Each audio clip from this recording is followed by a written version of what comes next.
Hai semua, di sini kami akan menjelaskan tentang pengertian akidah dan iman, pengertian Ahlussunnah wal Jamaah, sebab penyimpangan dalam akidah dan munculnya kelompok menyimpang seperti Syiah, Khawarij, Murji'ah, dan Mu'tazilah.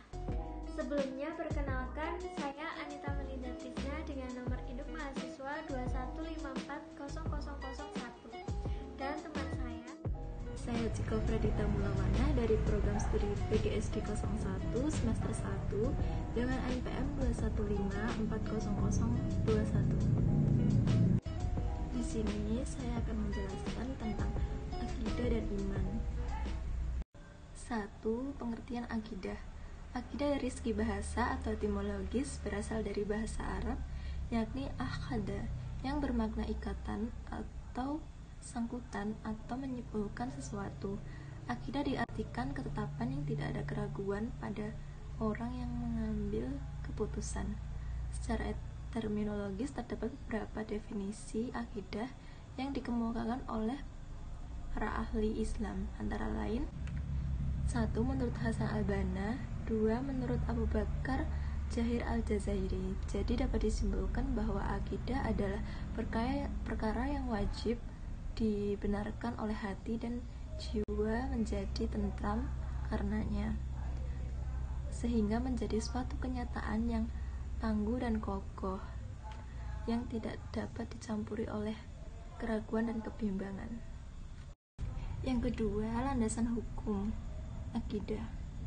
Landasan hukum akidah ada dua. Yang pertama, dalil akli.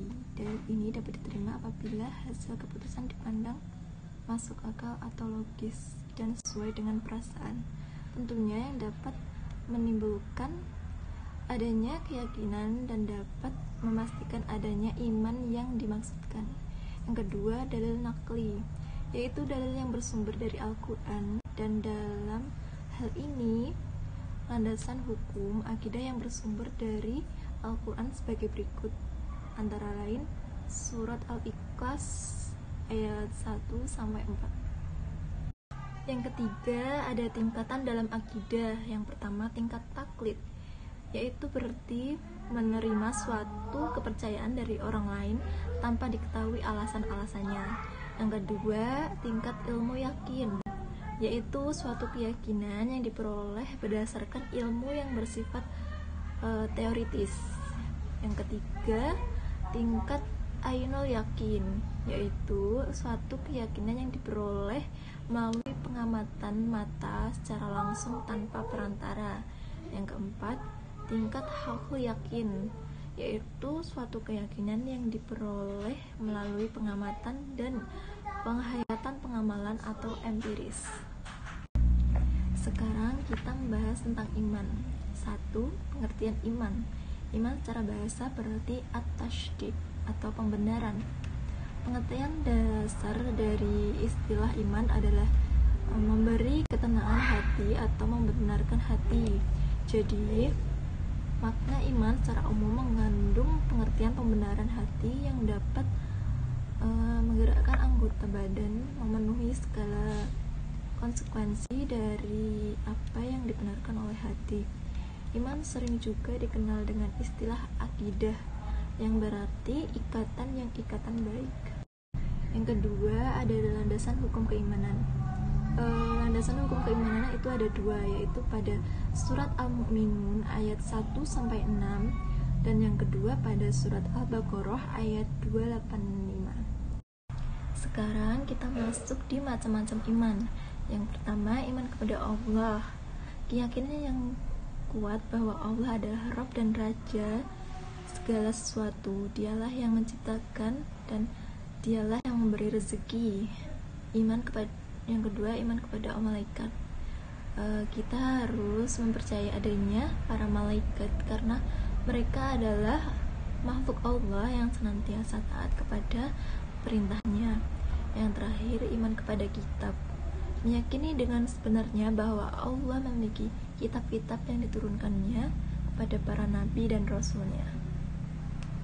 Memasuki materi yang kedua adalah Ahlussunnah wal Jamaah. Pengertian Ahlussunnah wal Jamaah. Arti sunnah secara istilah adalah segala sesuatu yang diajarkan oleh Rasulullah SAW, baik berupa ucapan, tindakan, maupun ketetapan. Sedangkan al-jamaah bermakna sesuatu yang telah disepakati komunitas sahabat Nabi pada masa Rasulullah SAW pada era pemerintahan Khulafaur Rasyidin atau Abu Bakar, Umar, Utsman, dan Ali. Dengan demikian, Ahlussunnah wal Jamaah adalah komunitas orang-orang yang selalu berpedoman kepada sunnah Nabi Muhammad SAW dan jalan para sahabat beliau, baik dilihat dari aspek akidah, agama, amal-amal lahiriah, atau akhlak hati. Sejarah Ahlussunnah wal Jamaah. Ada yang menyatakan bahwa istilah Ahlussunnah wal Jamaah telah lahir sejak zaman Nabi Muhammad SAW. Bahkan beliau sendiri yang melahirkan melalui sejumlah hadis yang diucapkan, yakni hadis riwayat Abu Daud dan hadis riwayat Tirmizi.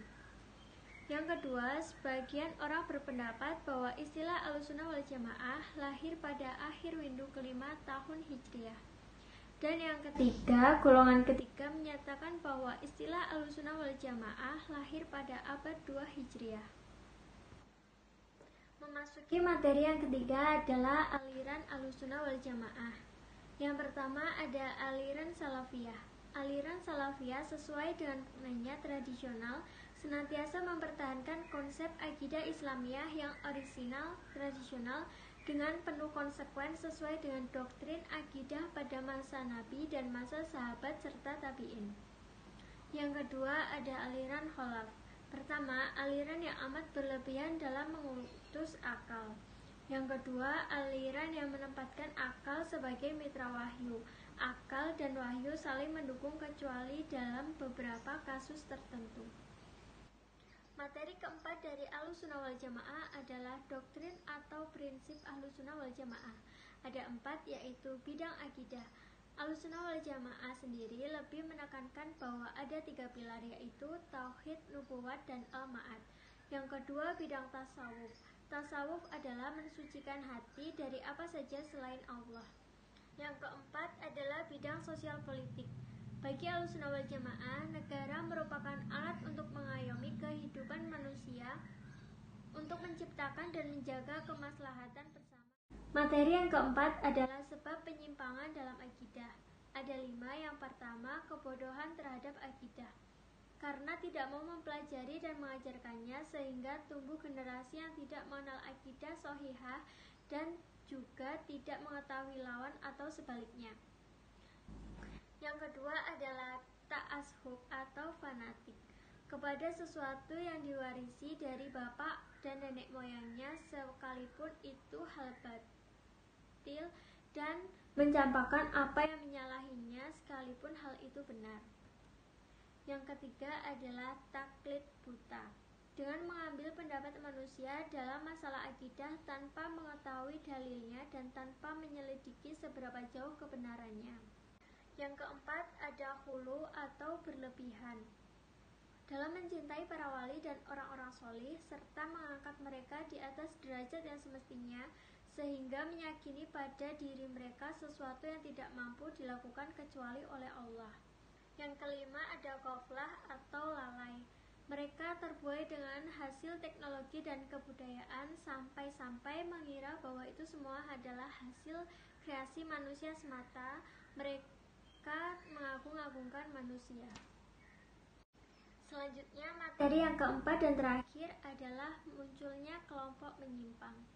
Yang pertama ada Syiah. Syiah adalah salah satu aliran dalam Islam yang meyakini Ali bin Abi Thalib dan keturunannya sebagai pemimpin Islam setelah Nabi SAW wafat.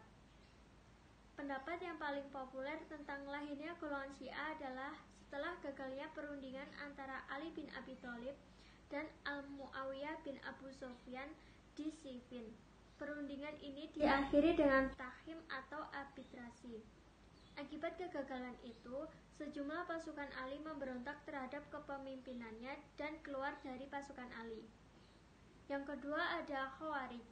Khawarij berarti orang-orang yang keluar barisan Ali bin Abi Thalib. Alasan mendasar yang membuat golongan ini keluar dari barisan Ali adalah ketidaksetujuan mereka terhadap arbitrasi atau tahkim yang dijalankan Ali dalam menyelesaikan masalah dengan Muawiyah. Yang ketiga ada Murji'ah. Aliran ini disebut juga Murji'ah karena dalam prinsipnya mereka menunda persoalan konflik antara Ali bin Abi Thalib dengan Muawiyah bin Abu Sufyan dan kaum Khawarij pada hari perhitungan kelak. Kaum Murji'ah berpendapat bahwa orang yang berdosa besar tidak dapat dikatakan kafir selama ia tetap mengakui Allah sebagai Tuhannya dan Nabi Muhammad SAW sebagai Rasul. Yang keempat, Mu'tazilah. Aliran ini muncul sebagai reaksi atas pertentangan antar aliran Khawarij dan aliran Murji'ah mengenai persoalan orang mukmin yang berdosa besar. Aliran Mu'tazilah merupakan golongan yang membawa persoalan-persoalan teknologi yang lebih mendalam bersifat filosofis. Dalam pembahasannya, mereka banyak memakai akal sehingga mendapat nama kaum rasionalis Islam. Sekian presentasi dari kelompok kami, kurang lebihnya mohon maaf. Wassalamualaikum warahmatullahi wabarakatuh.